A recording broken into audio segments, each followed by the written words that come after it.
My name is Andy, and this is the most magical podcast on earth. When I'm not on holiday at Walt Disney World, I'm planning a holiday to Disney. And when I'm not planning a holiday to Disney, I'm talking about Disney with other UK fans like me who make the trip to Orlando and the House of the Mouse. So whether you're a parks professional or a Florida first-timer, this is the podcast for you.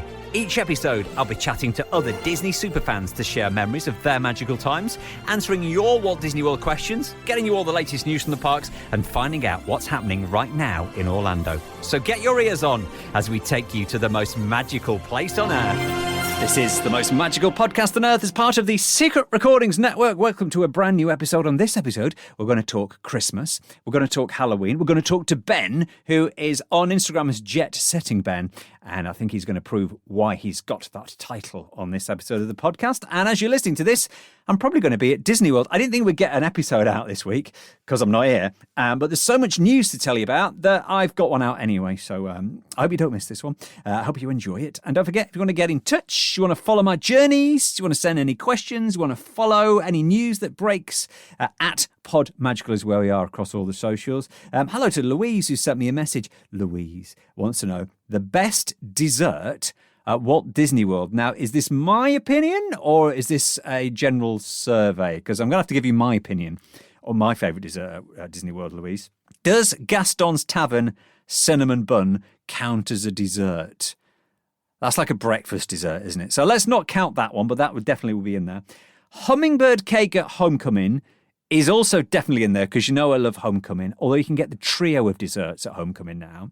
That's another good option. But I think if I was to crown my number one, it would be, and probably one of the cheapest desserts on property because it's part of family dining, family-style dining, Sebastian's Bistro over at Caribbean Beach. You know I like it there. The dessert at the end of it, because it's family style, it's like a coconut pineapple bread pudding. So, have you had the bread pudding at Ahana's? It's better than that because there's just more flavour to it. I think it's plant-based as well, and it comes with the most amazing ice cream that gets melted over the top. So the coconut pineapple bread pudding, Sebastian's Bistro at Caribbean Beach, I would say is the greatest dessert on property at Walt Disney World, Louise. Go try it. Let me know. What do you think? Do you agree? What's your favourite dessert? Let's put a poll on Instagram at some point over the next week. At Podmagical is where we are. Any questions? Fire them over. And if you want to be a podcast guest, let me know, just like Ben. And let's welcome Ben to this episode of the podcast. Welcome, Ben. Hey, Andy. Thanks for having me. Do I call you Jet Setting Ben? No, you can call me Ben. It's fine. I get called loads of different names, to be honest. Okay. Jet Setting Ben is your Instagram handle. Is that because you do go on quite a few holidays? Yeah, that's it. I tend to travel as much as I can. Any excuse, then I'm often on the plane or a cruise ship nowadays as well. Yeah, you love your Disney cruises. Would you say Disney is the best for cruising? I'd say they're one of the best. I do really like Celebrity and Royal Caribbean as well. But yeah, Disney are really good. I've now done 28 cruises over the years with various cruise lines and about 12 with Disney. So yeah, I've definitely got the cruising bug, you could say. you definitely. Was that, say, since the pandemic? Because honestly, a lot of people since suddenly got our freedom back and everybody's like, actually, cruises are really good. Yeah, that's true. So I actually went on my first cruise pre-pandemic in 2008. I did a couple then I kind of had a bit of a break. And then post-pandemic, I think I've really seen the boom and I've seen the appeal of cruises grow myself as well. But to be honest, it's a great way to holiday because you get everything included and you get to travel to some amazing destinations. And then, of course, on the Disney cruise, you've got the added Disney magic as well. So it just helps. Yeah, and if you go into Disney World, you can quite easily tie in a cruise, not just Disney, but it's on your doorstep there, isn't it? All those Caribbean cruises. Yeah, exactly. It's really handy to do even for like a short weekend break, like Disney and other lines. They now do those like 3-day Bahama cruises from Port Canaveral, so it's literally an hour from Orlando. Then you're on the ship for the weekend, which is great.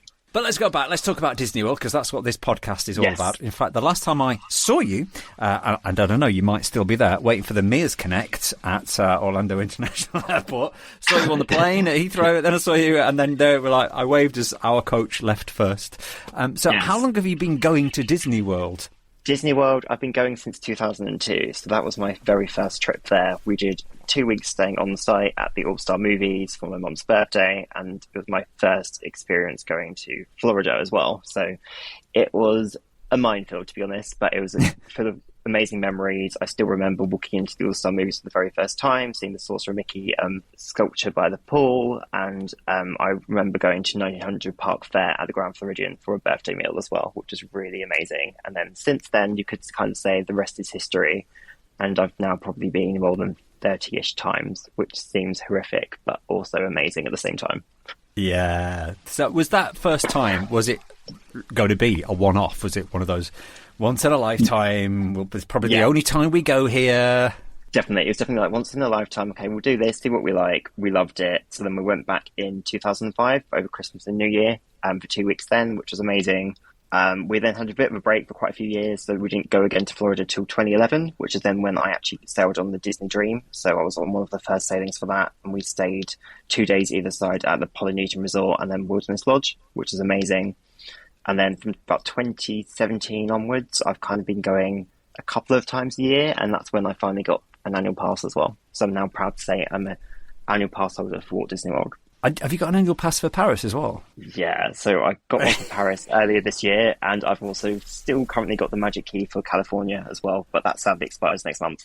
Oh, well, are you going to go to California one more time to get the most out of your Magic Key, or is it it'd be rude not to, wouldn't it, to be honest? So I just kind of wish they would, yeah. It's in the planning process at the moment, and I just wish one day they might bring back the Premier Pass, which is when you had the annual pass for both Florida and California in one, because that was really good value, but then that got discontinued at COVID, and it's never come back, sadly.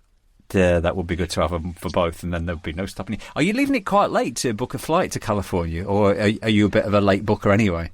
I'm a bit of a late booker anyway, and I'm also very good at like those redemption things. So whether it's BA, Virgin, or another airline, I've got air miles I can use. So I'll just look out around for the latest deals, because sometimes you'll find some will pop up last minute. If they haven't sold the seats commercially, they'll put them available for redemption. Oh, right, okay, yeah. Because last time I saw you, you were, I think you were on a reward flight, weren't you? That was it, yep. Yeah. In premium economy, I was walking to the back, and there you were with your bigger seat, with your reward flight. Okay, fair enough.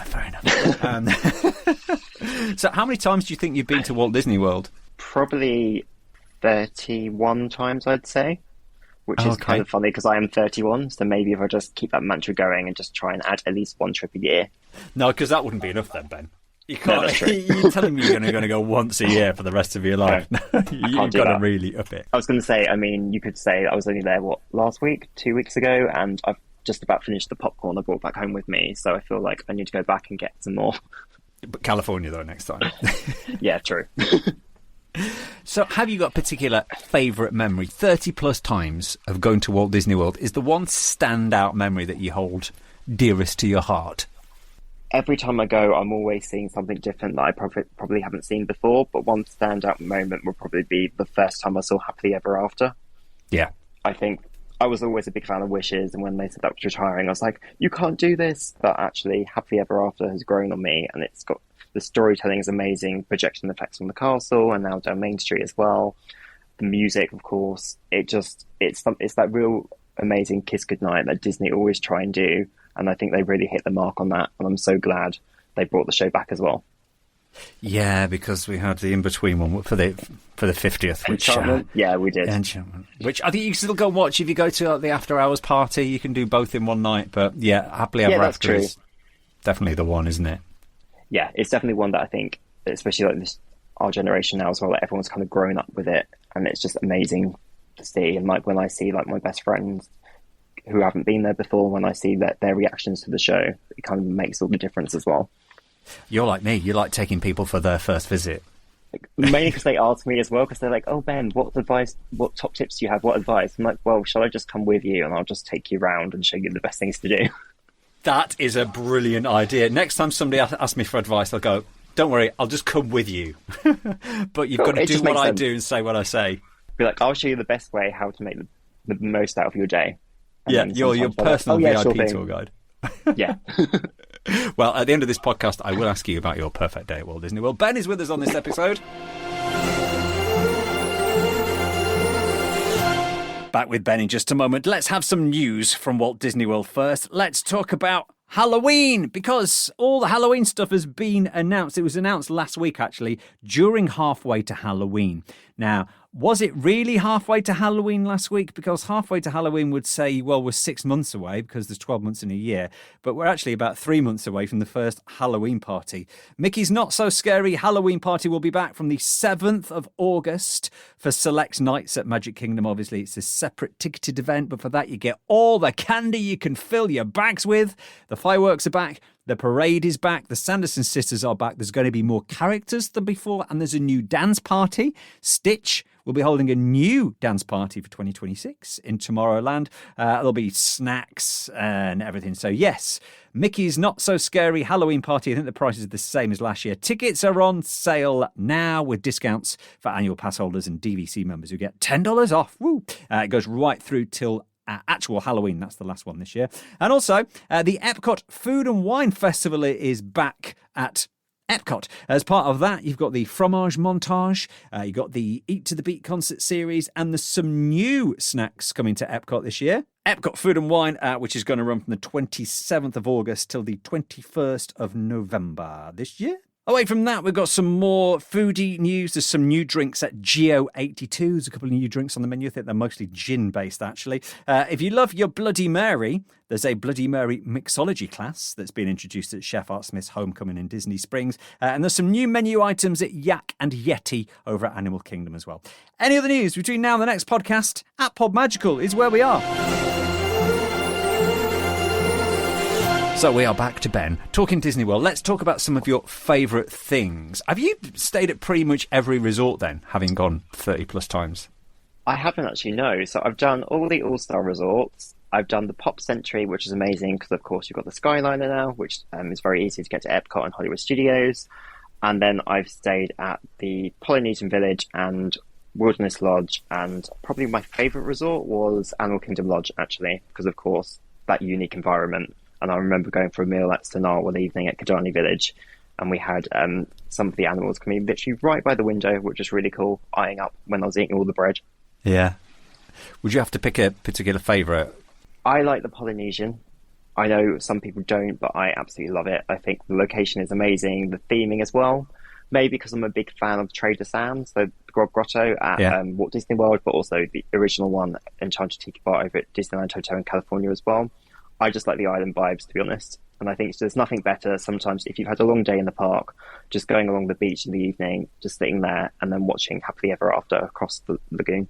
I'm a big fan of Wailulu Lounge. Even though it's only been open like a year or so, it's got construction already. But it's just like, even on a Magic Kingdom day. Have you never been? I see, but this is the problem I have. I always try not to do everything because then I have an excuse for going back. So then when my friends are saying, "Oh, why are you going to Disney again?" I'll be like, "Well, actually, I haven't done this, haven't done that, haven't done this." So it keeps it fresh. I like your planning. That's great. Are you a DVC member? I'm not. No, I'm afraid to say. I can never kind of work it out in my mind. Yeah, when you look at the bank balance and go, "This is quite a commitment." Yeah, I've been to a couple of the seminars that I have on board the cruises and stuff, but still, I can't kind of figure it out at the moment. They've not got you just quite yet. Maybe so. Not yet. I'm sure they will eventually. What are your favourite places to eat around the parks? Around the parks? Or in the resorts, of course, anyway. In the parks, Regal Eagle at Epcot. I'm a huge fan of that.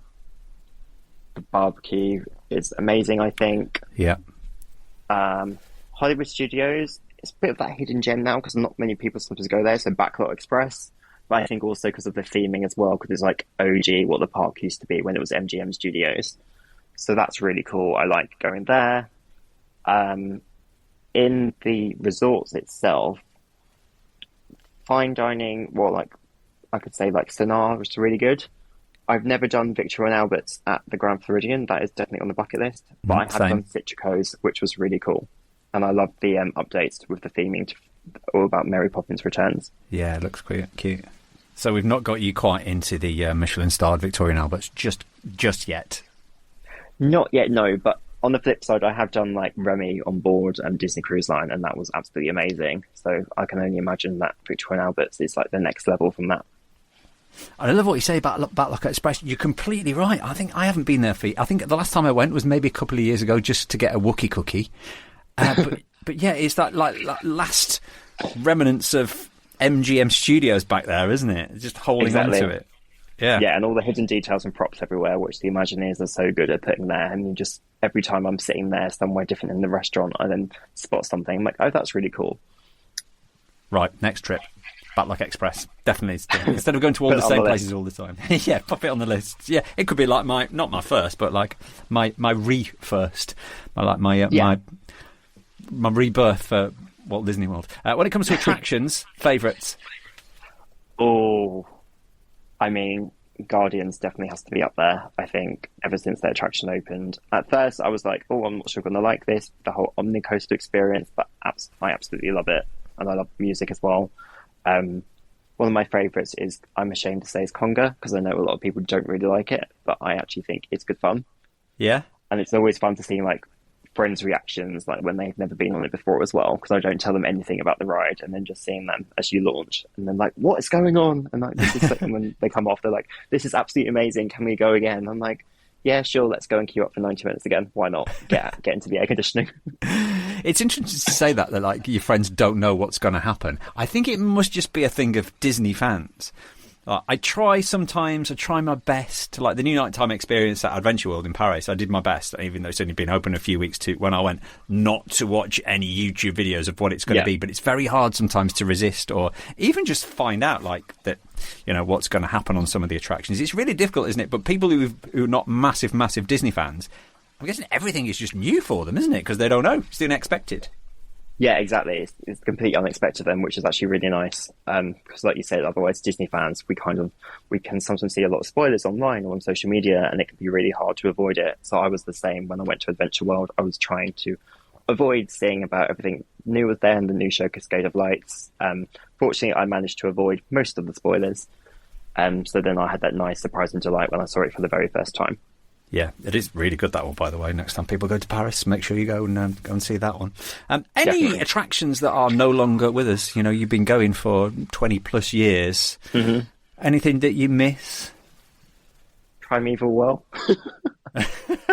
Really? I think because I live in Brighton here in the UK, and so we have the pier, and there's an attraction at the end of the pier which is very much like it. And I kind of just think it kind of always used to remind me of home when I went on it, which was kind of good fun. Dinosaur, I kind of will miss a bit, but I'm also excited for Indiana Jones. I think that'll be really fun. And then I think just some of the classics. So, of course, Magic Kingdom's going through that huge multi-billion-dollar transformation at the moment. I am sad the riverboat's gone, but I'm excited to see what's happening in the future. Yeah. I think it is going to be good. I think it is going to be good what they're doing there. It's not a museum. Things have got to move on. But exactly. I will miss that big waterway, just a little bit of peace and tranquility back there around Big Thunder and Splash Mountain. Just that little bit of... Well, we'll see what they put on. I think there will be water there, I think. But yeah, I think it might be a bit louder than it was before. When I was in the queue for Haunted Mansion recently, I was trying to peek through the holes in the construction walls to see what was going on. But sadly, I couldn't see much.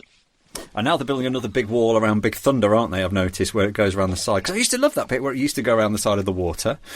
Yeah, it was really cool. But like you said, they're building that big wall, so we can't really see what's going on. Excited, though, for the future. When is your next trip to Disney World, by the way? Obviously, you're going to California soon, hopefully. Disney World. So nothing's planned over the summer at the moment. That will probably change, knowing me, especially with those VIP pass holder days starting as well, because there's always some good incentives. But otherwise, planned will be 1st of October. Okay, for Halloween. Yeah. I've actually never done Mickey's Not So Scary Halloween Party. It's always been on my bucket list, so I might actually finally do it this year. Yes, take extra bags for all the sweets and candy at the end, and load up tickets on sale now. What about tips that you would give people? Obviously, you like to take people for the first time. What generic tips have you kind of like picked up over your travels? Yeah, good question. So definitely make a plan, but at the same time, always allow for a degree of flexibility. So don't be too upset. Like if you have this plan, you get to the park and then suddenly you can't go on do some of the rides you want to do or see some of the shows because other things happen. Don't be too upset about it. Some of the fun about being at a Disney park or any park, for example, is the spontaneity. So just being in there, surrounded, immersed in the environment, and then plans change, which is fine. Or you suddenly see like a wait time for, let's say, Twilight Zone Tower of Terror has gone down to 25 minutes. So you decide to ditch seeing one of the shows and do that instead, it's completely fine. I mean, you can always go back at the end of the day, and there's just so much to see and do. So just definitely be flexible, but also keep checking the My Disney Experience app for any updates with attraction wait times, or if you purchase the Lightning Lane, you might have made selections that are only available later in the day. Keep checking back on the app, because sometimes selections early in the day will appear. I think that's the big tip I always tell everyone, because sometimes they think, oh, they've made it to go on Toy Story Mania for like 2:30 in the afternoon, and they're in the park at 10 a.m. I'm like, we'll just keep checking back, because earlier times might appear. Yeah. Are you a Lightning Lane user then, or is it every now and then? Every now and then, I'd say. I think it's one of those things that you're very fortunate, especially with an annual pass. You have the opportunity to go to the parks quite often. Yeah. So I'm sometimes not too fussed if I can't always go on the ride. But if I'm with friends and stuff who are only there probably for the once-in-a-lifetime trip, or they're only there for a few hours, if they really want to do an attraction, then definitely I will ensure we all have Lightning Lanes.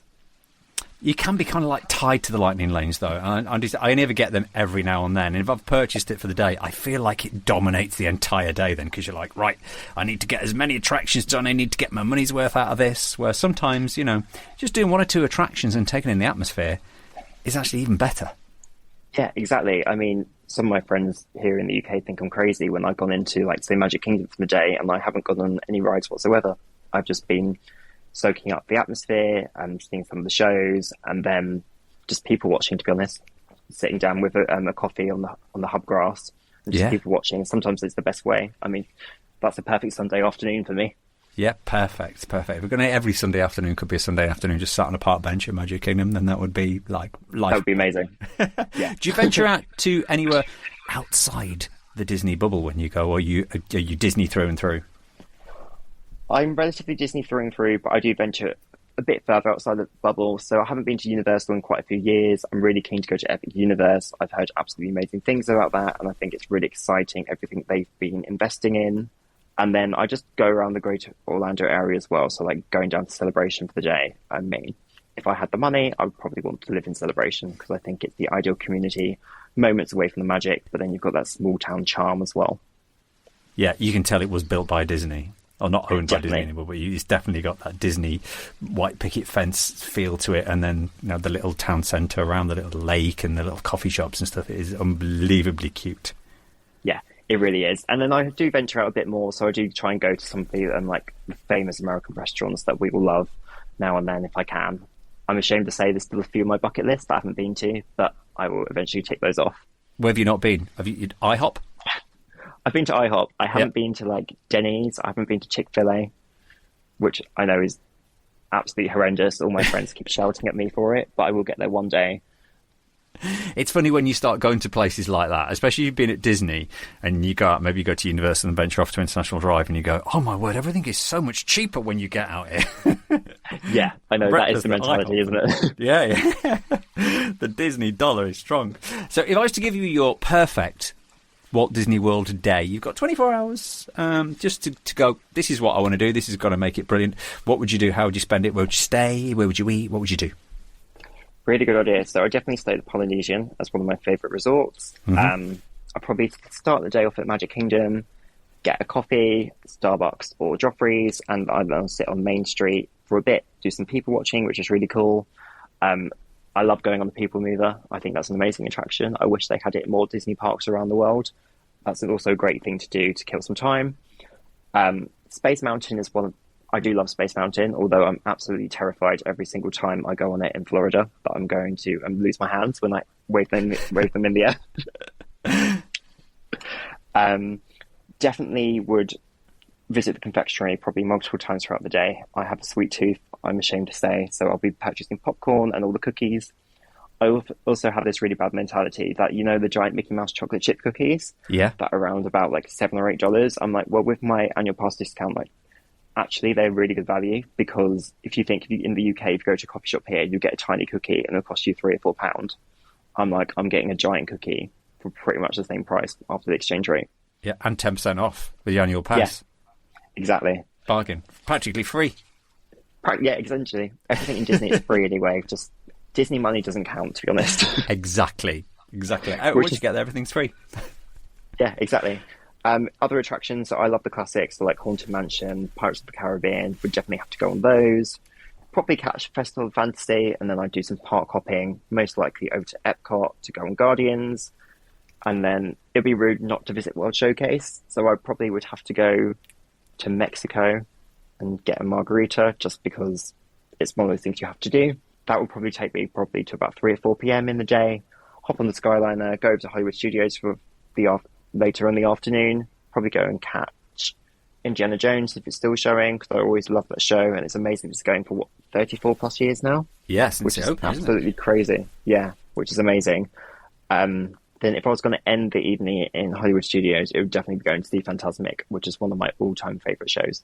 It's difficult, isn't it? If you've got one day, where do you choose to end the night? There's some people on the podcast, really they'll spend their ideal day by doing every single attraction, which is not achievable. But like, when it comes to the end of the night, you've only got one to choose from. Yeah, unless it's in those random times, like in the year when there's like an early Fantasmic and then Happily Ever After or something isn't on until late, and you've just got enough time to park hop. But I've only done it once, and I think I was absolutely exhausted by the time I got to Magic Kingdom. Yeah, well, I've got my eye on next time. So 9 o'clock Epcot, and then Hollywood Studios is open till 10, so you need to be in before 10, but Fantasmic's at 10:30.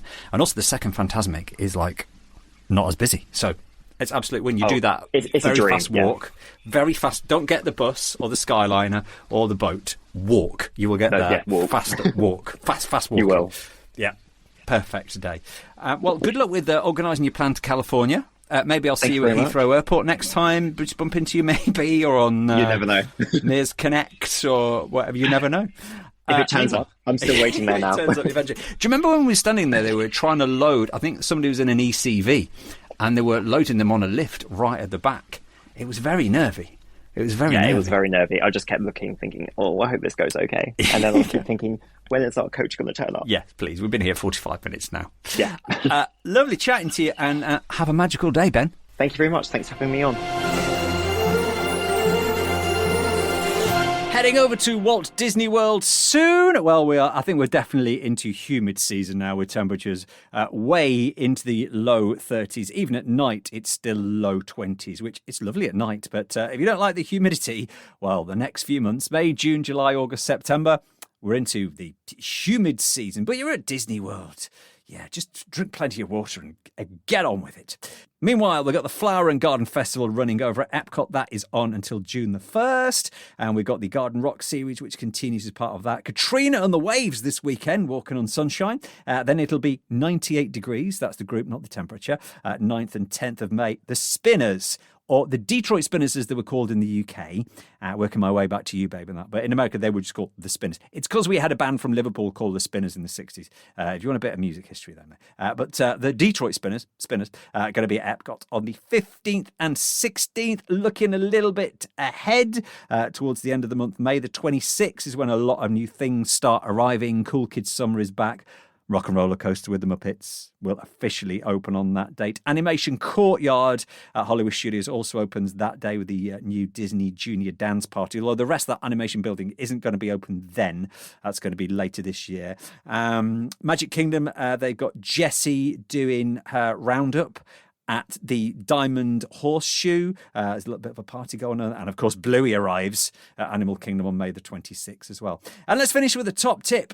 Have you booked your Christmas restaurants yet for Walt Disney World? If you're going over Christmas, you can book them now. And you're thinking, no, you can't. You can only book 60 days out. Well, no, you're wrong. In fact, if you are struggling to find some reservations over at Disney World, particularly at Disney Springs, then try Open Table. If you only book your restaurants through the Walt Disney World app, and that's good because you can get a lot of them through the Walt Disney World app, but certain restaurants, particularly over at Disney Springs, the likes of Summer House on the Lake and the Boathouse, the Edison, Raglan Road, they are actually open for bookings way more than 60 days out. I'm talking months ahead. In fact, if you want to go for Christmas bookings are now available via Open Table. Cake Bake Shop. That Boardwalk is on there as well. Yeah, you can book months out. And if you're struggling to find a reservation over the next couple of weeks and you think it's sold out, try Open Table.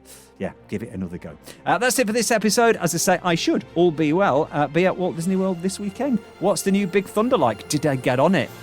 Who knows? We'll find out in the next episode, where we'll also talk to a Disney bride. Ever wonder what it's like getting married at Walt Disney World? Disney Fairy Tale Bride on our next episode in 2 weeks from now. Hit that subscribe button. And until then, please stand clear of the doors.